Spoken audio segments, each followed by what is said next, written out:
बिस्मिल्लाहिर्रहमानिर्रहीम नहमदहू व नुसल्ली अला मुहम्मद रसूलिल्लाहि करीम। ये प्रॉब्लम डिफरेंशियल इक्वेशन के linear differential equation of the second order with variable coefficient chapter से है। Solve x square d two v over d x square minus two v is equal to x square.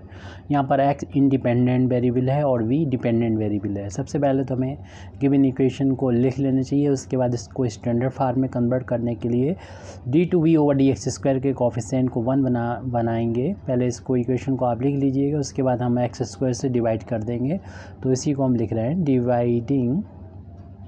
Dividing by x square. The given equation can be written as d two v over d x square minus two upon x square v is equal to, right hand side में x square upon x square 1 के equal आ जाएगा।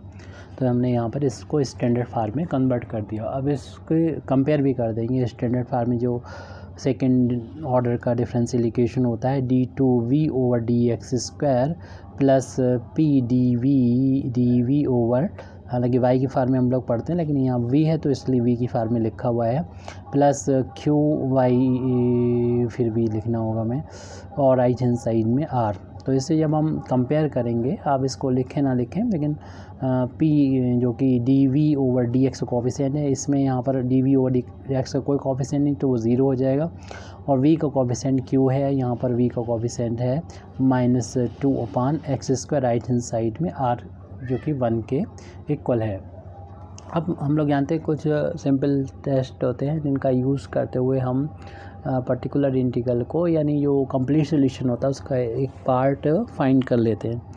तो readily इस P और Q की value को देखने से हमें पता चल जाता है कि हमें कौन सा टेस्ट का यूज़ करना है।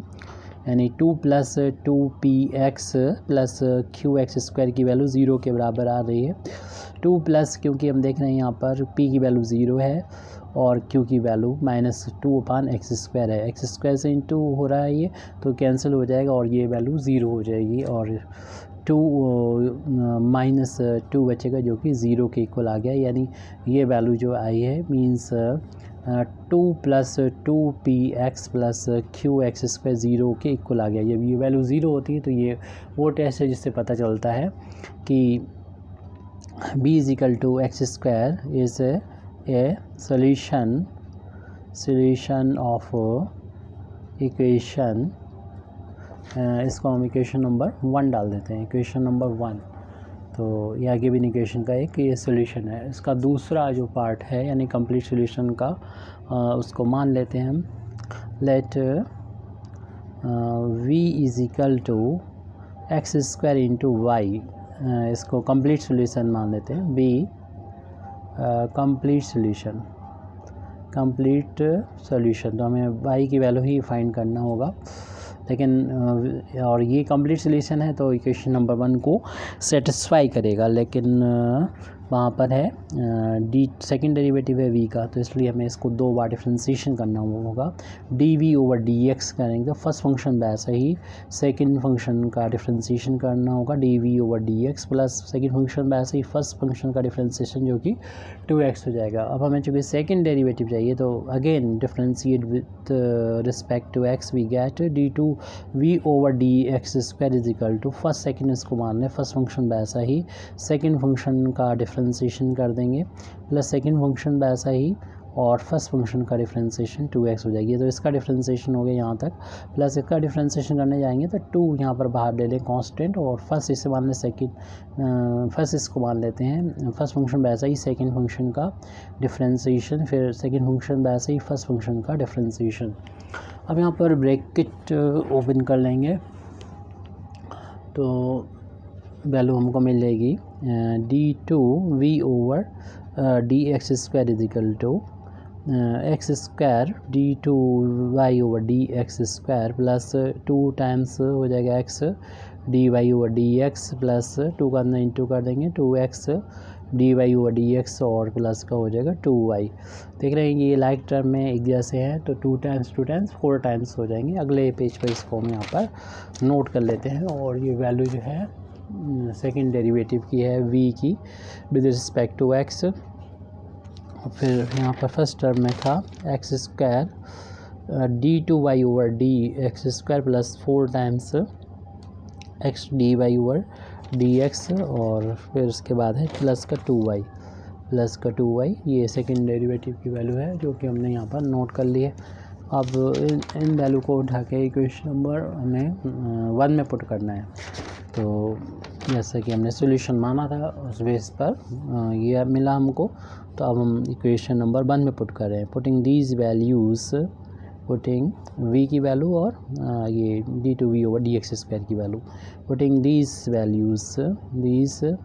वैल्यूज़ इन इक्वेशन नंबर 1, यानी v की जो वैल्यू मानी थी कि कंप्लीट सॉल्यूशन है वो सेटिस्फाई कर रहा है, तो उस वैल्यू को इक्वेशन नंबर 1 में हम पुट करेंगे। सबसे पहले तो यही है, इसकी वैल्यू है x square d/y/dx² plus 4x dy/dx plus 2y। फिर उसके बाद में हमारे पास एक ब्रैकेट में माइनस का 2/x² है, माइनस 2/x² है और v की वैल्यू जो कि x² इंटू वाई मानी थी राइट हैंड साइड में 1 है उसको लिख दिया। इक्वेशन नंबर 1 को हमने नोट किया है, उसमें वैल्यू जो थी वो पुट कर दी है। x² से x² कैंसिल हो जाएगा, ब्रैकेट ओपन कर दी तो ये हमारे पास बचेगा x² d/y/dx² plus 4x dy/dx plus 2y minus 2y is equal to 1, 2y से 2y ये कैंसिल हो जाएगा, हमारे पास बचेगा x² d/y/dx² plus 4x dy/dx is equal to 1। और यहाँ पर जो इक्वेशन अब हमको मिला है वो एक ऐसा इक्वेशन है जिसको हम बोलते हैं होमोजीनियस लीनियर डिफरेंशियल इक्वेशन। और इस होमोजीनियस लीनियर डिफरेंशियल इक्वेशन को सॉल्व करने का ये मेथड होता है कि हम इंडिपेंडेंट वेरिएबल जो x है यहाँ पर उसको चेंज कर देते हैं, e की पावर z ले आते हैं इंडिपेंडेंट वेरिएबल, और उस बेस पर अगर हम दोनों साइड log लेंगे तो log x बराबर हो जाता है log e to the power z, और z में पावर आगे जाती है, बेस e होता है तो z into log e base e होता है जिसकी वैल्यू 1 होती है, तो z इंटू 1 यानी z की जो वैल्यू कभी मिलेगी तो उसके यहाँ पर log x रखेंगे। और हम लोग जानते हैं ये सब्स्टिट्यूशन ऐसा सब्स्टिट्यूशन होता है जिससे x dy/dx जो है कन्वर्ट हो जाता है dy में, और यहाँ पर कैपिटल D जो होता है वो हम लोग यूज़ करेंगे d/dz के लिए। और ऐसे सेकंड डेरिवेटिव x² d/y/dx² की वैल्यू कन्वर्ट हो जाती है d-1 इंटू वाई में। ये कैसे आया इसको बताने की यहाँ ज़रूरत नहीं है, लेकिन अगर आपको ज़रूरत हो तो पूछ सकते हैं।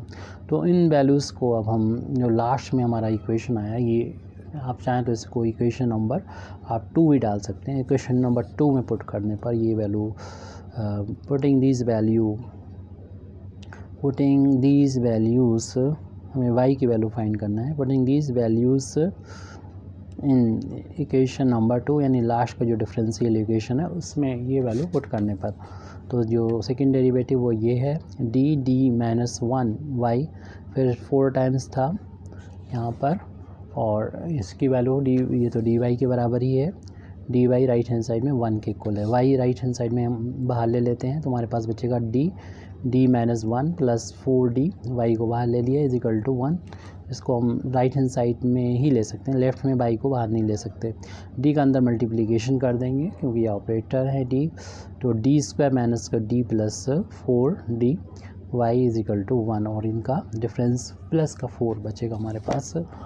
तो अब ये जो इक्वेशन हमें मिला है डिफरेंशियल इक्वेशन वो linear differential equation with constant coefficient है, और इसको सॉल्व करने का मेथड हम लोग जानते हैं, 2 पार्ट में सॉल्व करते हैं, कम्प्लीमेंट्री फंक्शन और पर्टिकुलर इंटीग्रल। कम्प्लीमेंट्री फंक्शन के लिए इस डिफरेंशियल इक्वेशन का फाइंड कर लेते हैं एक्सिलरी इक्वेशन, तो इट्स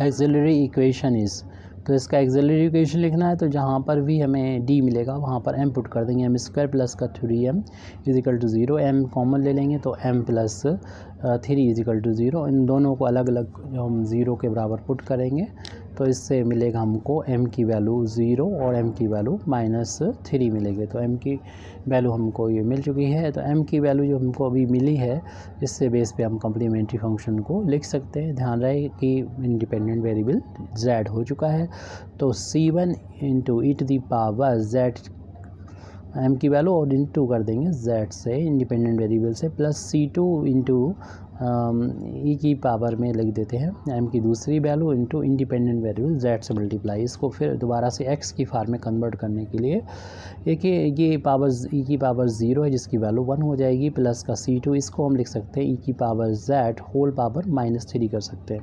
तो इस तरीके से कम्प्लीमेंट्री फंक्शन की वैल्यू आ जाएगी c1 प्लस c2 और e की पावर z x इक्वल है उसकी पावर -3। इस तरीके से कम्प्लीमेंट्री फंक्शन आ गया। पर्टिकुलर इंटीग्रल की वैल्यू फाइंड करना, तो 1 में आप लास्ट का जो इक्वेशन है y का जो कोफिशिएंट होता है उसको हम, जो कि d का फंक्शन होता है d² प्लस का 3, उसको यहाँ लिख देते हैं, और जो राइट हैंड साइड में होता है उसको यहाँ पर लिख देते हैं। इस फंक्शन यानी 1 फंक्शन है, इसमें ये ऑपरेटर ऑपरेट होना है। ये चूँकि बाइनोमियल है, सॉरी पॉलिनोमियल है, इसलिए ये बाइनोमियल बना लें। इसके लिए d की जो कम पावर हो ये है, इसको पूरा बाहर ले लें, यानी 3d को, तो ये 1 आ जाएगा, प्लस का यहाँ पर d एक बाहर हो गया तो एक d बचेगा, अपान में आ जाएगा 3, क्योंकि 3 आपने एक्स्ट्रा बाहर ले लिया है, तो ये ऊपर ले जाएंगे। अभी तो पावर नहीं लिखी, तो प्लस का 1 है, जब ऊपर न्यूमरेटर में ले जाएंगे तो होल पावर इसकी यानी d/3 की पावर -1 आ जाएगी।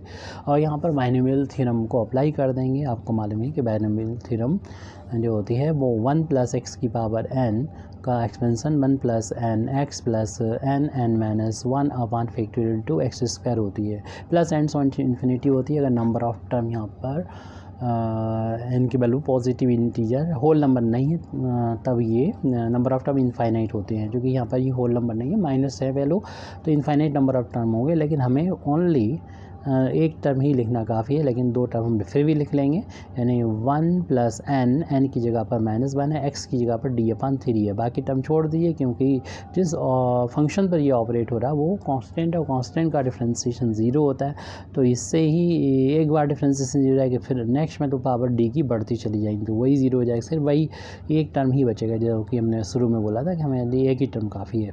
1/3d, और यहाँ पर ये ऑपरेट जब इस पर होगा तो 1 आ जाएगा, बाकी तो ये वैल्यू 0 हो जाएंगी बाकी के टर्म, तो इनको लिखने की भी ज़रूरत नहीं है।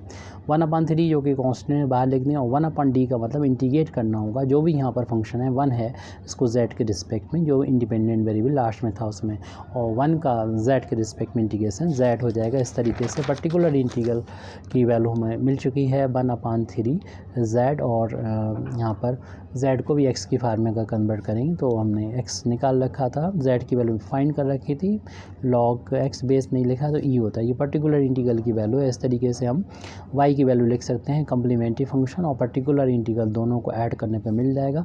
कम्प्लीमेंट्री फंक्शन हम लोग पहले ही फाइंड कर चुके थे, c1 प्लस का c2 x की पावर -3, चेक कर लेंगे इसको एक बार, यस यही वैल्यू है। उसके बाद पर्टिकुलर इंटीग्रल की वैल्यू ये है 1/3 log x। अब यहाँ पर हम अपना जो गिवन डिफरेंशियल इक्वेशन था उसका कंप्लीट सॉल्यूशन लिख सकते हैं।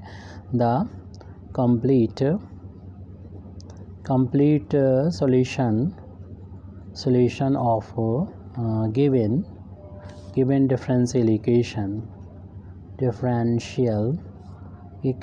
तो क्या था सॉल्यूशन, v = x² × y था, तो यहाँ पर x² × y की वैल्यू पुट कर दें, जो कि c1 प्लस का c2 x की पावर -3 प्लस 1/3 log x है, ब्रैकेट ओपन करके यहाँ पर x² का मल्टीप्लिकेशन कर देंगे हर एक टर्म में, तो c1 x² आ जाएगा, c2 x की पावर -1 बचेगी, प्लस 1/3 x² से यहाँ मल्टीप्लाई हो गया log x में, और ये पावर या प्लस करना चाहें तो आप ऐसे लिख सकते हैं, c1 x² प्लस c2/x कर देंगे, प्लस 1/3 x² × log x। तरीके से हमारा ये कंप्लीट सॉल्यूशन आ चुका है गिवन डिफरेंशियल इक्वेशन का। Thank you very much Indeed for listening me व आखिर दावाना अल्हम्दुलिल्लाहि रब्बिल आलमीन।